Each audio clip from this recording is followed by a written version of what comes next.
شوف في الجزائر اليوم صبحت من البديهيات. ايش قلت يا حبيبي؟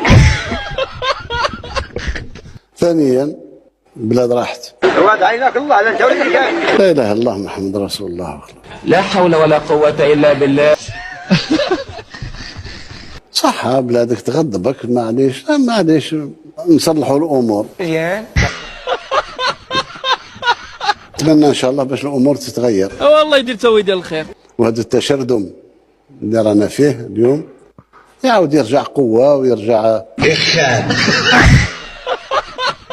ما ننساش الصحراء الغربيه.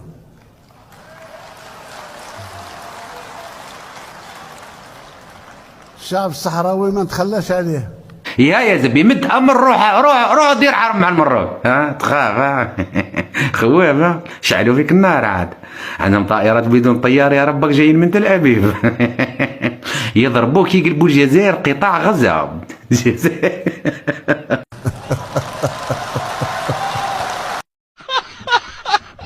إذا كتب ربي إن شاء الله وطول في العمر ورانا نحاول نغير. ما بين التغييرات هو أن إعادة استعمال المياه المستعملة. استغفر الله.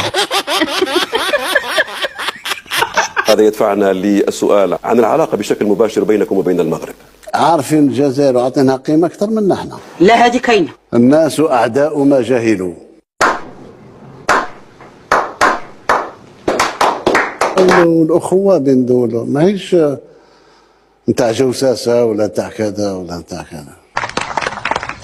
اسمح لي ارفع لك القبعة. أكيد سبحان الله.